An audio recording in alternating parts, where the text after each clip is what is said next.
अधिक अमावस्या 33 दिव्यांचे दान कसे करावे? शेवटची संधी, दारिद्र्य, संकट, पितृदोष सर्व काही नष्ट होईल. ही शेवटची संधी मित्रांनो, सोडू नका. नमस्कार. अधिक महिन्यात दीपदान अजूनही केलं नसेल तर अधिक अमावस्येच्या दिवशी 33 पिठांचे दिवे बनवून दीपदान करा. कारण अमावस्येला दिवे दान करणं विशेष मानलं जातं. एवढंच नाही तर या दिवशी घरातील विशेष 5 ठिकाणी दिवे लावल्याने अनेक जन्माची पापे नष्ट होतात, असं धर्मग्रंथात सांगितले आहे. इतकंच नाही तर घरातील नकारात्मक ऊर्जा दूर होऊन सुख, समृद्धी आणि देवी लक्ष्मीचा वास घरात कायम राहतो, असं म्हटलं जातं. पण हे 33 दिवे कसे बनवायचे, कोणत्या पिठाचे बनवायचे, घरातील ती 5 विशेष ठिकाणं कोणती आणि दीपदान करताना कोणती चूक टाळावी, हे संपूर्ण माहिती आज आपण या व्हिडिओमध्ये जाणून घेणार आहोत.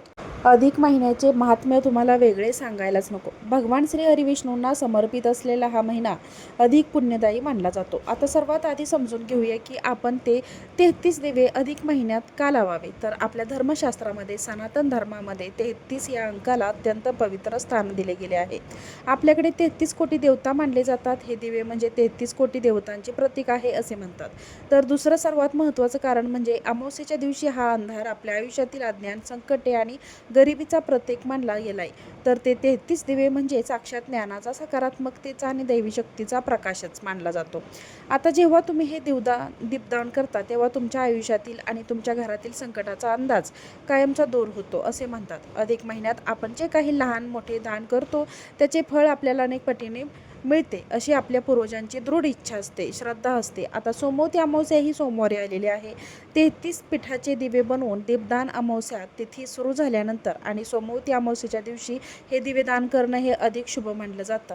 मात्र अनेक कुटुंबामध्ये अमावस्या ही रविवारपासून सुरू होत असेल आणि सोमवारी संपत असेल तर धार्मिक दृष्टिकोनातून अमावस्या तिथीला प्राधान्य दिलं जातं, वाराला नाही. म्हणून अमावस्या तिथी रविवारी सुरू झाली आणि सोमवती अमावस्येच्या दिवशी म्हणजे सोमवारी दीपदान करणं अधिक महत्त्वाचं आहे आणि उत्तम मानलं जातं. जर सोमवारी तुम्हाला वेळ मिळत नसेल तर अमावस्या ही तिथी ही असतानाच म्हणजे रविवारी सुद्धा तुम्ही दिवेदान करू शकता. पण सोमवारी अमावस्येचा विशेष योग लाभावा असं वाटत असेल तर सोमवारी सकाळी किंवा तिथी संपण्यापूर्वी दीपदान करावं अधिक श्रेष्ठ मानलं जातं. अधिक महिन्याची सोमवती अमावस्येबद्दल संपूर्ण माहिती आणि तिथी जाणून घेऊया. ज्योतिषशास्त्रानुसार हिंदू धर्मात अमावस्या आणि पौर्णिमा तिथीला विशेष महत्त्वाचं मानलं जातं. या दिवशी पवित्र नदीत स्नान आणि दान केल्याने पुण्य मिळते असे म्हणतात. जेव्हाही अमावस्या तिथी सोमवारी येते तेव्हा तिला सोमवती अमावस्या म्हणतात.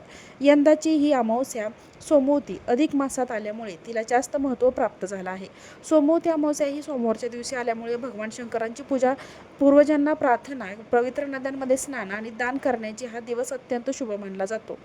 अमावस्येच्या तिथीचा प्रारंभ 14 जून 2026 रोजी दुपारी 12:19 होणार आहे. तर अमावस्या तिथीचा समाप्ती 15 जून 2026 रोजी सकाळी 8:23 असणार आहे. उदय तिथीनुसार सोमवती अमावस्या ही 15 जून रोजी साजरी केली जाईल. ही अमावस्या सोमवारी येत असल्याने तिचे धार्मिक महत्त्व वाढतील. या दिवशी पवित्र नद्यांमध्ये स्नान करणे, भगवान शिव आणि विष्णूंची पूजा करणे, पिंपळाच्या झाडाला प्रदक्षिणा घालणे, तर्पण करणे आणि दान करणे यामुळे विशेष पूर्ण प्राप्त होणार आहे. हे पुण्य 33 दिव्याचे दान तुम्ही सोमवारच्या दिवशी सकाळी 8:23 करू शकता किंवा संध्याकाळी केलं तरी चालेल, कारण हे बऱ्याच ठिकाणी उदय तिथी मानली जाते.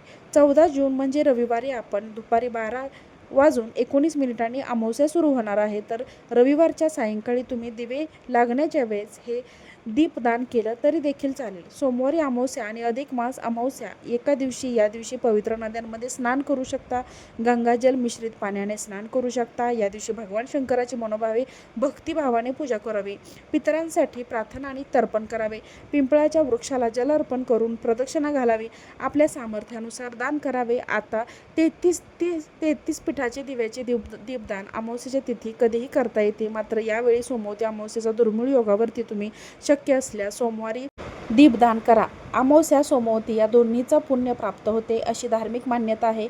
आता जाणून घेऊया 33 पिठाचे दिवे कसे तयार करायचे. ही कृती अगदी सोपी आहे, घरातील माता भगिनी सहज करू शकतात. त्यासाठी थोडं गव्हाचं पीठ घ्यावं. एका परातीत गव्हाच्या पिठामध्ये गूळ आणि तूप मिसळून मऊसर पीठ मळून घ्यावं. पण एक गोष्ट लक्षात ठेवा मित्रांनो, या पिठात आपल्याला मीठ अजिबात घालायचं नाही.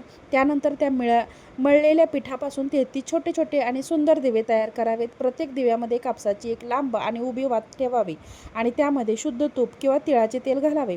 संध्याकाळी प्रदोष काळात म्हणजे सूर्यास्ताच्या वेळी हे दिवे प्रज्वलित करावेत. आता सर्वात महत्त्वाचा भाग, दिवेचे पूजन आणि संकल्प. आता दिवे फक्त बनवूनच चालणार नाही, तर त्याची शास्त्रोक्त पूजा करणे आवश्यक आहे. यासाठी काय करावं तर एका मोठ्या आणि स्वच्छ ताटात 33 दिवे व्यवस्थित मांडून घ्या. त्यानंतर प्रत्येक दिव्याला मनोभावे हळद कुंकू आणि गंध अक्षता लावावेत. देवाचे स्मरण करत त्यावर सुंदर फुले अर्पण करावीत. दिवे प्रज्वलित केल्यानंतर आपल्याला संकल्प सोडायचा आहे. आता संकल्प कसा करावा? आपल्या उजव्या तळहातावर थोडंसं स्वच्छ पाणी घ्या आणि अक्षता घ्याव्यात. डोळे बंद करावा आणि म्हणावं, माझ्या कुटुंबाच्या कल्याणासाठी, घरामध्ये सुख शांती नांदण्यासाठी आणि माझ्या पितरांच्या मुक्तीसाठी आज मी 33 दिव्याचे दीपदान करत आहे. ही प्रार्थना करून हे पाणी आणि अक्षता ताटात बाजूला जमिनीवर सोडून द्यावे आणि दिवे लावताना आपण पुढील मंत्राचा जप करावा. दीप ज्योती परब्रह्म, दीप ज्योती जनार्दनम, दीप हरतु मे पाप, संध्या दीप नमस्तुते. वरील स्क्रीनवरील मंत्र आपल्याला म्हणायचा आहे. हा मंत्र आपल्याला तुम्हाला कठीण वाटत असेल तर अगदी सोपा आणि तितकाच प्रभावशाली मंत्र म्हणजे ओम पितृदेवताय नमः. हा मंत्र म्हणत आपण संपूर्ण दिवे प्रज्वलित करायचे आहेत. आता आपल्याला मनात एक शंका नक्कीच आली असेल की जर हे कारणास्तव आम्हाला 33 दिवे बनवणे शक्य नसेल तर काय करावे? त्यासाठी अजिबात चिंता करू नका. आपले शास्त्र खूप लवचिक आहे. तुम्हाला 33 दिवे बनवणे शक्य नसतील तर तुम्ही 1, 5, 11 किंवा 21 आपल्या क्षमतेनुसार जितके बनवणे शक्य असेल तितके दिवे बनवावेत. अधिक महिन्यात 21 दिव्यांना सुद्धा तितकंच महत्त्व आहे. दिव्यांची संख्या नाही तर कोणतेही उपाय करताना आपली भक्ती आणि श्रद्धा ही खरी असायला हवी.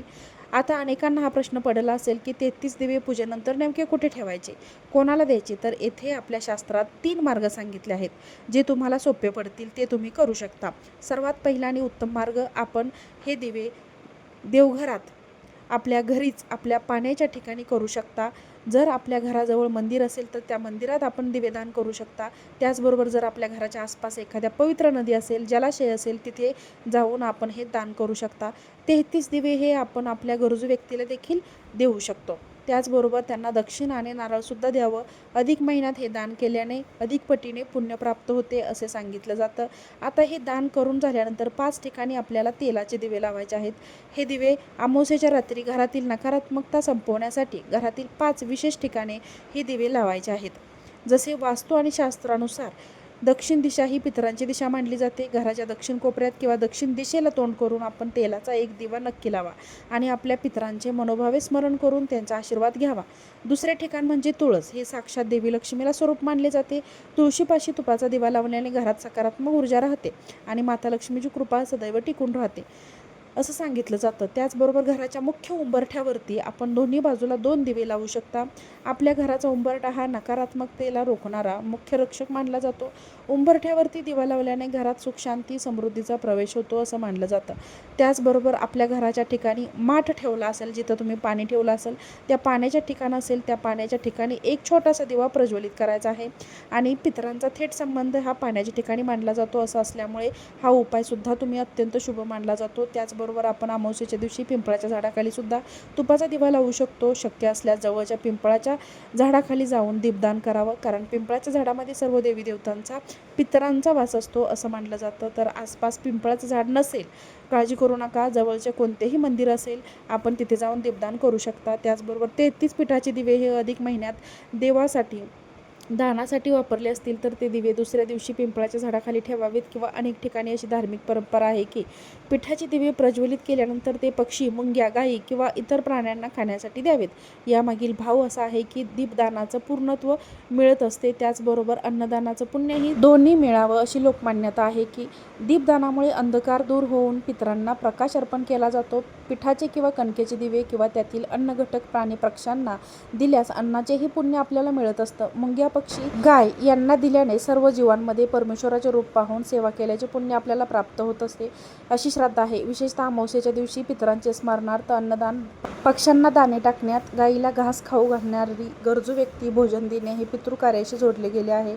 सर्व उपाय आणि दीपदान करताना शेवटी हात जोडून एक छोटीशी आणि मनापासून प्रार्थना करावी की हे ईश्वरा, आमच्या पितरांना सद्गती लाभू दे. आमच्या कुटुंबावर आमचा आशीर्वाद कायम राहू दे. आमच्या घरात सुख शांती आणि आरोग्य संपत्ती नांदू दे. कारण मनात आलेली ही प्रार्थना तुमच्यातील खरे पुण्य कर्म ठरवते.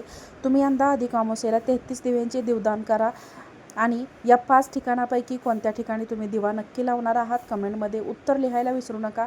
मग तुम्ही अधिक महिन्यात 33 दिव्यांचे दान केले का कमेंट करून तेही शेअर करायला विसरू नका. अशाच प्रकारच्या माहितीपूर्ण व्हिडिओसाठी आजच आपल्या चॅनलला सबस्क्राईब करा आणि हा व्हिडिओ जास्तीत जास्त लोकांना शेअर करा.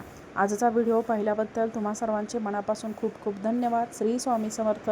ओम नमो भगवते वासुदेवाय नमः.